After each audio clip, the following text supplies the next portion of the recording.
Whether you're looking for a convenient refresher course, or a way to earn your Pragmatic certification at your own speed, or the chance to take a Pragmatic course from your specific corner of the world, then Foundations on Demand is the solution you need.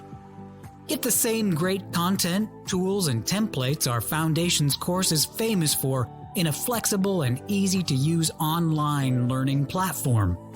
Learn the skills you need to build and market products people want to buy. And earn your Pragmatic Institute certification anywhere, anytime. No more travel worries, no more time zone issues, just truly great training. Experience the new way of training with Foundations on Demand from Pragmatic Institute. Visit pragmaticinstitute.com/foundations to learn more.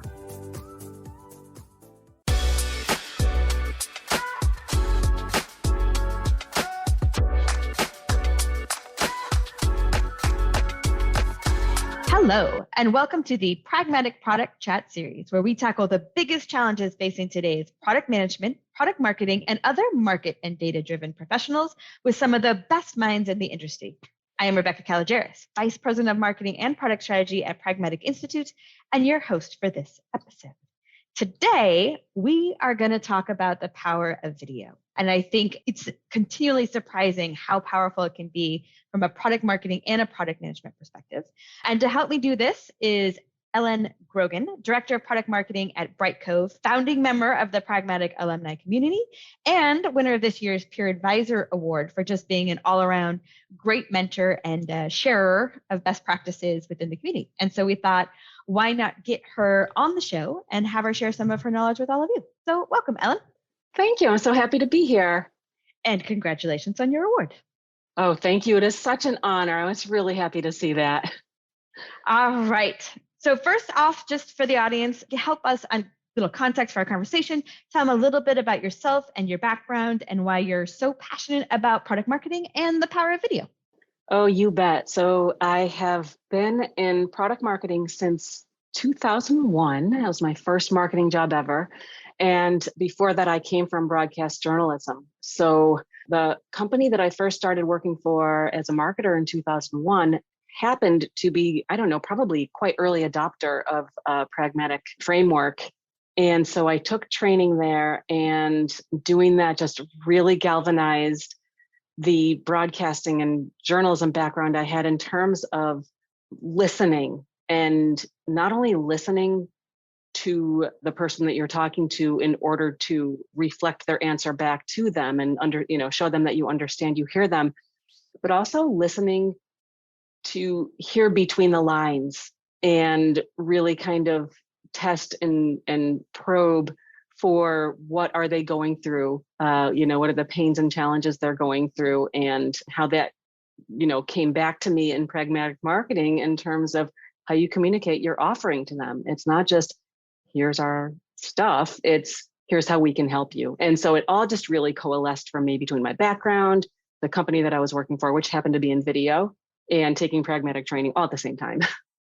Oh, I think that's so powerful too. It's we do talk a lot about it in our courses is the listening, and I think you said it really well too. It's not just the listening to what they say; it's the in between. It's the things they don't say. It's the how they say it. It's the places they pause. All of that really gives us so much more, and it's why the conversations are even better than like a written survey, because there's so many things to go on. And I think it's a good segue too, right? Because when we talk about conversations and how much more it can convey, and I think that is one of the reasons that video is so powerful, right? All of that context we talk about that you can listen to and understand your market is much easier for them to reflect back with video.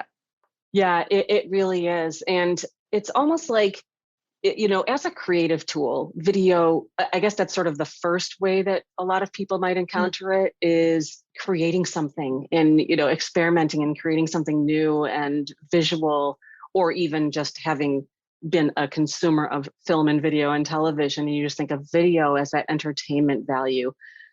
But when you kind of bring in all of the pieces of it, which obviously is the visuals and the people on the screen and the dialogue, the sound, the graphics, like all that stuff is also just really, really powerful in terms of communicating information, which is obviously where I came from the broadcasting side of things. But that just really connected the dots for me in terms of using it to convey and highlight what's really, really important in what you may not have a lot of time to consume. Like if you're reading, documents and pages and presentations, you might not have a lot of time to do that. And you can really get a lot across a lot more in video in a shorter amount of time too. So it just has that very potent feel as well. All right, so let's talk about some of the places that why you think, we talked a little bit right there about why you think video is powerful, but if you take a step back, why is video so powerful? How do we know it's so powerful? Yeah, that's very good. It's a good way to go in a little deeper, because I believe that the reason it's so powerful is it is basically an empathy building machine. If you think about this, and I'm in the Pragmatic Alumni Community a lot, and people ask about, what's an important soft skill, or we're interviewing a new product marketer or a new product manager, what's an important skill for them to have? And one of the most discussed ones is empathy. And so it's definitely a vital component of, our community. And with video, whether you're using it for marketing or sales or for entertainment, like we were just talking about, but also even if you're using it for onboarding and training or just even information sharing, it's a human thing. You're building a human connection with someone. And what that serves to do is show your authenticity. We are people. We like to see people. We like to see them in their environment, hear their voices, and when you can do this with video, basically breathing life into the information that you're trying to convey. And it makes your content more authentic to them. And what it also does, it evokes a more attentive response, because, of all of those sensory responses that you're getting in terms of the visuals, the audio, the text, and things like that, is you're getting attention. And that's pretty much the gold mine for the communications that we are trying to disperse, both in product marketing and in product management. I think that's a great perspective of why it resonates so much. And I know you also have some great statistics. So it's not just like our feeling that this works better. You have some really good statistics about just how powerful video is. Yeah, that's right. That whole attention thing, if you think about it, the retention of the information that comes from video, people retain 95% of the information. And in some surveys that we've seen, 90% of the information from video is retained. And contrast that with text, people retain 10% of the information that they are consuming from text. So on top of everything else, this is very practical. Yeah. It's a really practical tool. Those are huge statistics. If you just think about it, you have such short attention span, right? And if you can get 90 or 95% of your message through versus 10, that's incredibly powerful. And it also means that you don't need as many touches, right? And another thing, when there are so many things and you're trying to find the balance between touches and bombardment, which no one wants, if they retain more, then it's building. As a marketer, there's not a lot more things that you could say, they're more likely to watch it and they're more likely to retain it. There you go.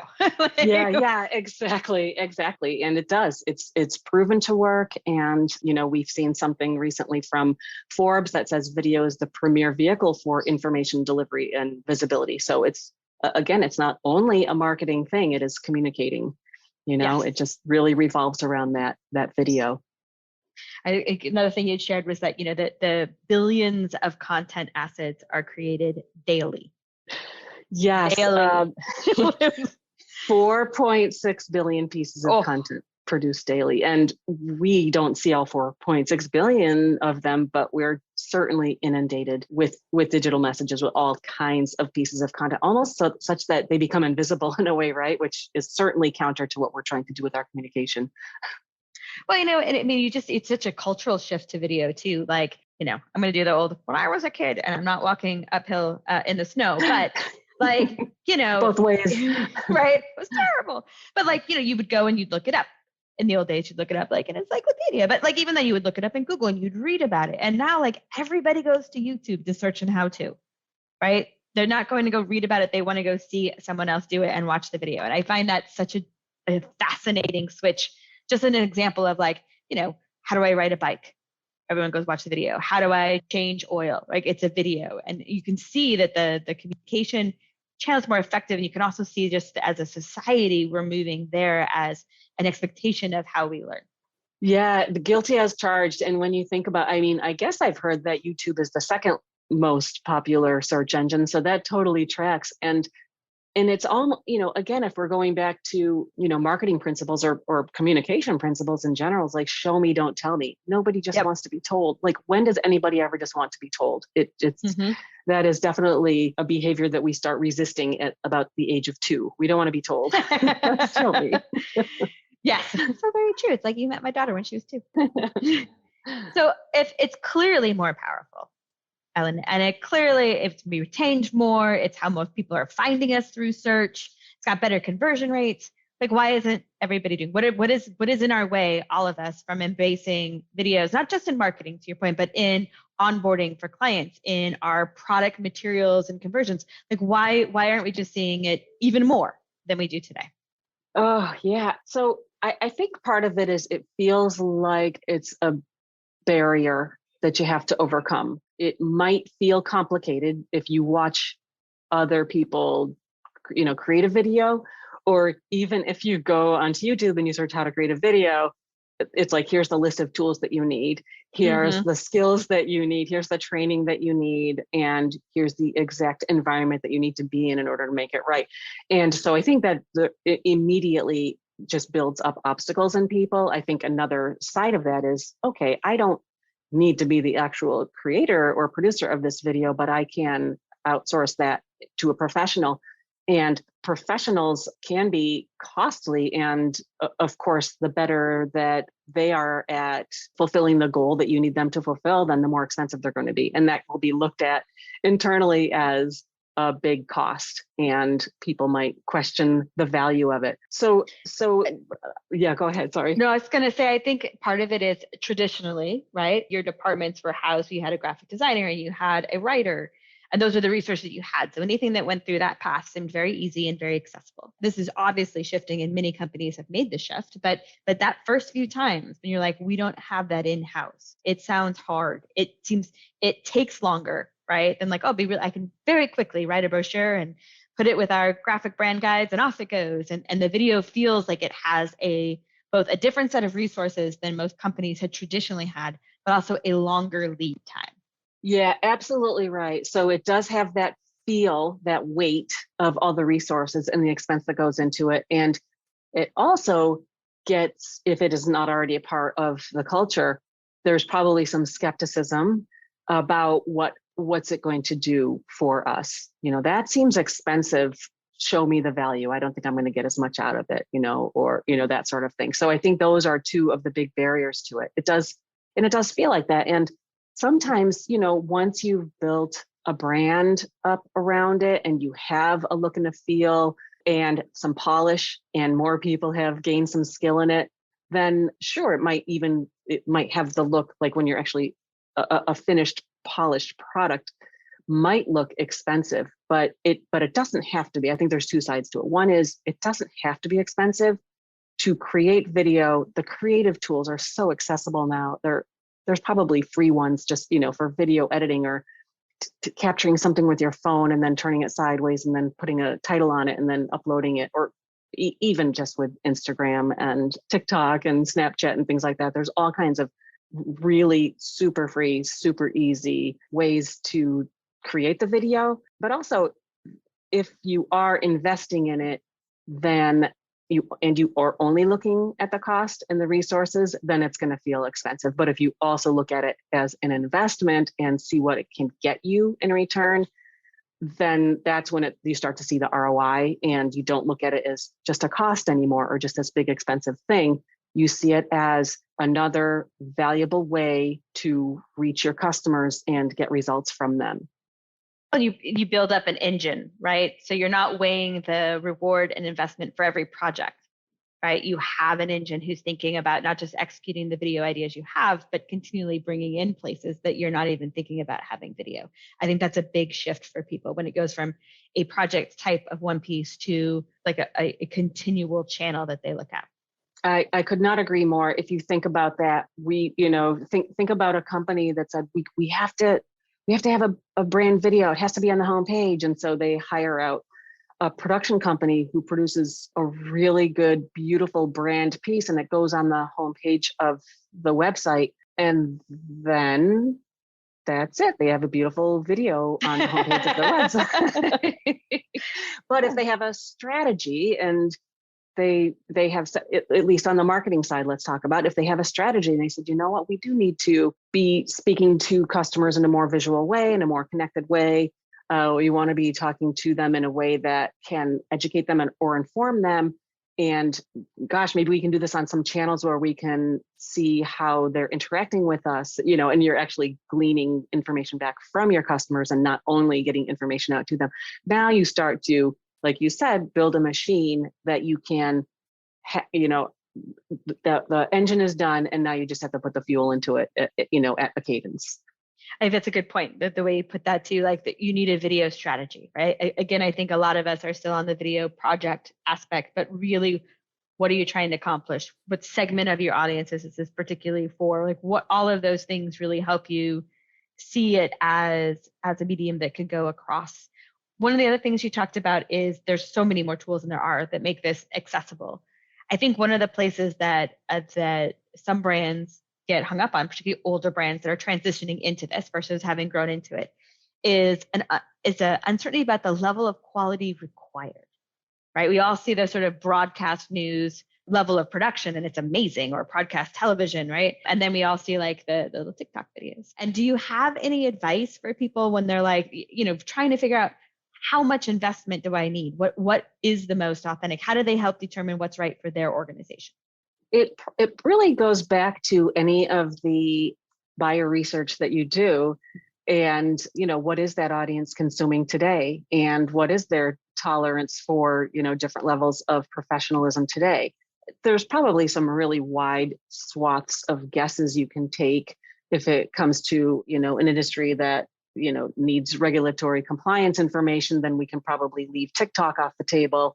But if it's a consumer, if it's a consumer brand, I mean, you think about like it can be the most casual one-off, just done that morning in front of a mirror selfie that's put out onto the Instagram channel, and people might flood it with likes, and so there's really that buyer research that we would undertake for pretty much any investment we were going to make in marketing is where that would go. But to your point, it's like it can't just be, or it is not advised to be just a one-off thing.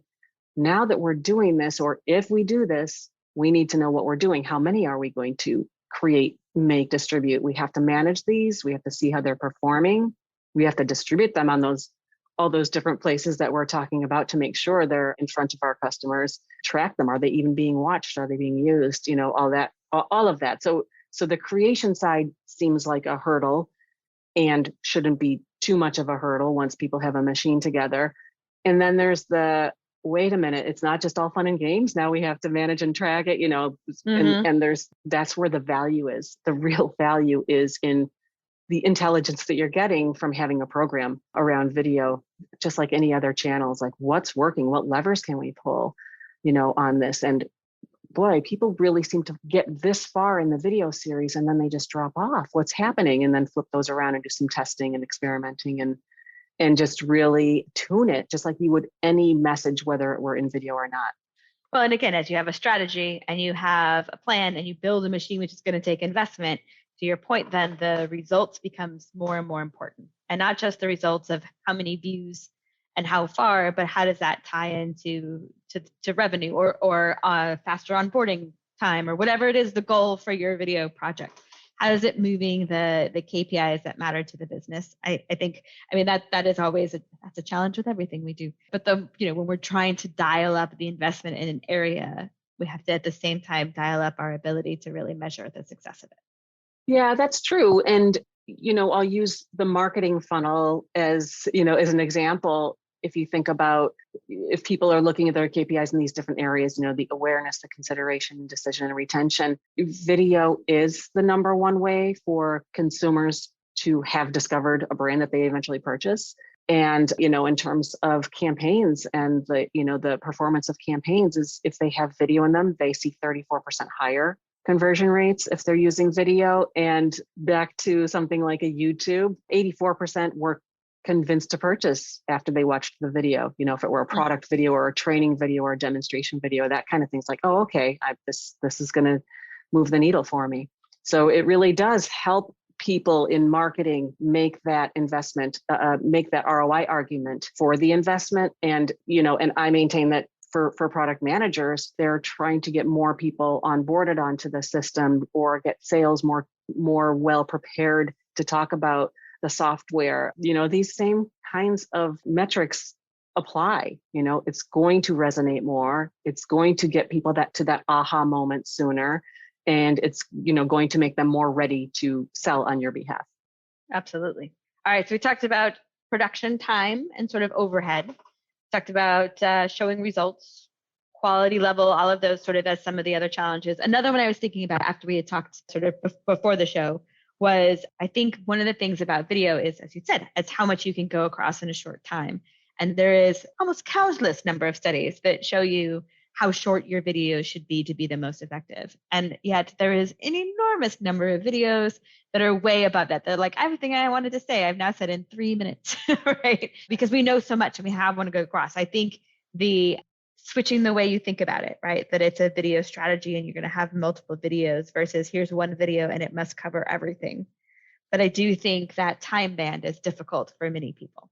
Yeah, in terms of the time that it would take to create it, I think almost with anything is you can start small, and you can start with testing and you can start with like the lowest investment in terms of, all right, a camcorder, tripod, and a light, or a Zoom recording, and there's different kinds of sales tools out there that just record, the salesperson introducing himself and then attaching that to an email and sending that out. And it's very personalized just to that one customer that they're talking to.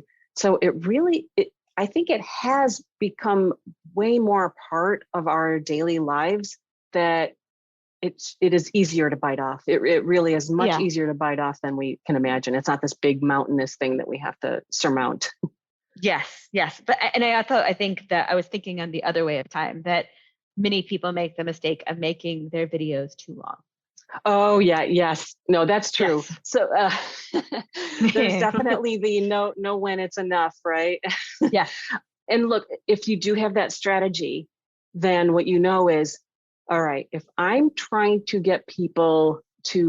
educate someone, I am going to create this whole thing because someone who needs to will now have access to this whole thing. But now I have this 45-minute seminar and I managed to do this in 9 5-minute slides or chapters. Why don't I just do a series?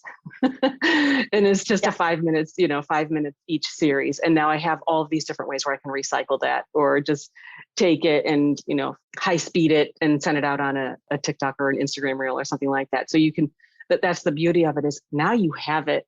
And you can recycle it and you can do so much with it. And you can say, okay, the 45-minute one isn't not working, but all of these 5-minute ones are working. Let's keep doing more of that. So it's probably not going to come back and bite you if you made something too long, as long as you have a way to, to repurpose it and do a lot more things with it.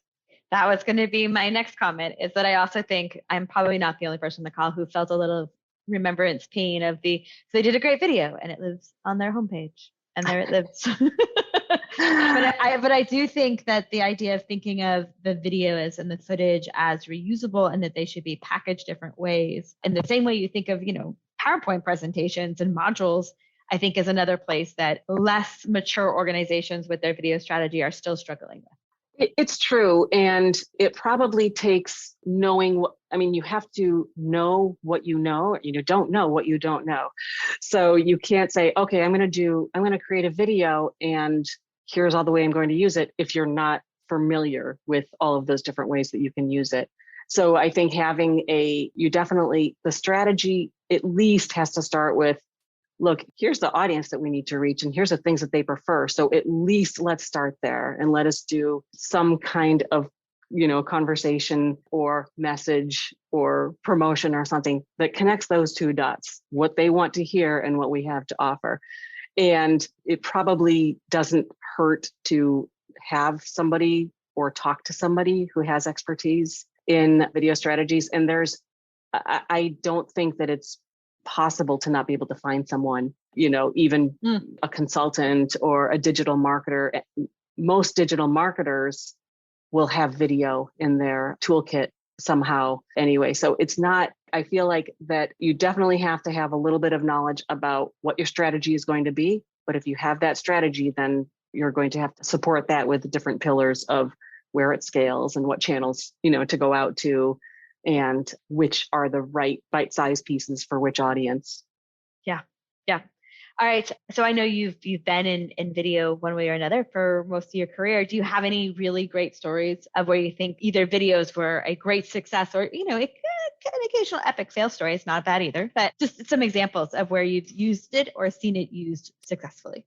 One of my absolute heartfelt ways for companies to use video is live video. I think if you think about a product launch, a major product launch, like you are unveiling the next model of the vehicle, the autonomous vehicle, or your electric car, or your next truck, or just any big product reveal. I think especially, during the pandemic, you couldn't get together that big audience. You couldn't hire out the big arena and hold it there. But you can do so much with live video, with just a person standing in front of a green wall and the PowerPoint behind them. I mean, I get really excited about how companies can use video, because it's almost limitless. But you can think of the most big, expensive event possible and be able to deliver it with one person, one camera, and one green screen. I get really excited about it. I think people underestimate the power of a green screen and the affordability. They're not a lot. It's true. And it can change a lot of things, especially now that we're all working from different places. Some of us have beautiful backgrounds just naturally, and some of us work in a lovely converted basement. Have different degrees, right? But it might as well be at Madison Square Garden, Right? You might as well see this. Awesome. All right. So we talked about a lot of things. And I think one of the other things for people listening who are like, what, I think videos, I've listened to Ellen and Rebecca, and videos could be a really powerful addition to our launch strategy, to our go-to-market strategy, to our product communication strategies. But how do I convince sort of my organization to do the investment? And it's not overwhelming, but it is an investment to really start thinking of it as a strategic part of the organization and not just a one-off project. What are some hints you would give them for getting buy-in? So the first one just comes from my years of being involved in this, and just realizing how you can spread this across your whole organization, which really does lessen the investment from each of the departments, because you can use video for marketing, as we've talked about. You can use it for internal communications, for sales training, for certain other training like HR training. You can use it for the corporate town halls. So even corporate communications can be involved in this. So it's very nature, widespread usability just diminishes the individual investment that people have to make. So I think that is just one thing that I'm just, bringing from my experience. Another sort of angle that I'll bring is something that I just learned when I began my job working here at Brightcove. And Forrester had done a study, a total economic study with Brightcove, and found that customers are realizing 225% ROI on the investment. And so that was just a big, huge, this is a no-brainer, for me. What we've talked about in this discussion, Rebecca, is it seems like it's a big, insurmountable project. This person's going to have to get involved. They're going to have to figure this out. And, one of the impact study results was that they're actually reducing the amount of time they're spending versus manually managing all these places where they're creating a video, posting it on YouTube, and then never thinking about it again, all sorts of things. So there's lots of solid research now that's saying this can be used, to demonstrate to your executives that, oh yeah, video not only is effective, but is going to make some internal savings as well. Awesome. All right, Ellen, we talked a lot about a lot of different things today. If you could get our listeners to do 2 things differently tomorrow based on what we talked about today, what would it be? I would say, let's see, I'll start with the product management side of things. I think of like product documentation or a new feature that's coming out and how we're communicating that. And a lot of times that's going to be in a documentation website or internal Jira or something. Tomorrow, take that piece of new feature documentation and instead just record yourself with a screen capture doing this. And probably everybody has done this before on Zoom. So there's probably no new tools that they need to learn, but just record that instead of sending it out as documentation and put your own voice on it, do the screen capture, and then, even go on to a free, stock footage or stock audio site and throw on a couple of sound effects or a music track or something like that and send that out instead or in addition, and just see what happens and see how people respond and see if that's something that people want more of. And typically it's always going to be, we want both, but no one ever wants to say no to something. They're like, oh, if I can have 2, I'll take them. and I'll, I'm going to go on the site. It's like, it's easier to do it too. Like typing is the worst.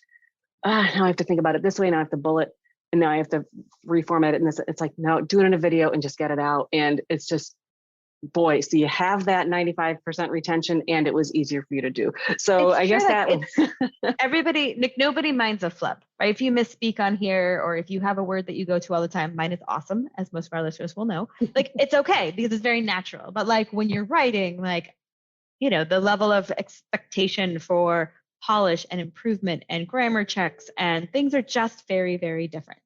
Yeah, exactly right. Exactly right. And I guess as an action on if I'm speaking to my fellow marketers, maybe this is more of a homework type thing. So I'm not going to say that this is going to, win any, kudos, but maybe see if you can find all of the videos that the company has produced, or, see, are they all over the place?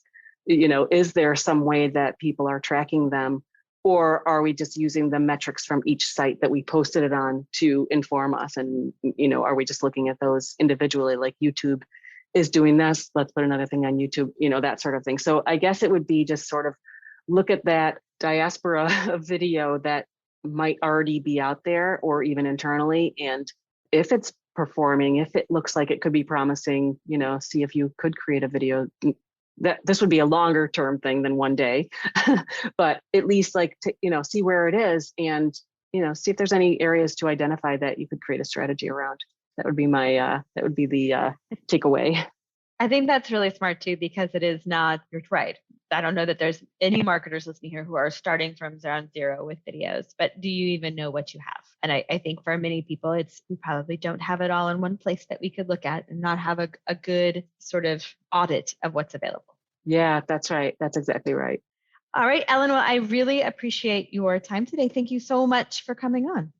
It was my pleasure. It's great talking to you, Rebecca. Thank you. All right. And thank you all of you for listening. That does it for today's episode. Join us next week when we talk about another great topic designed to help elevate your product, your company, and your career.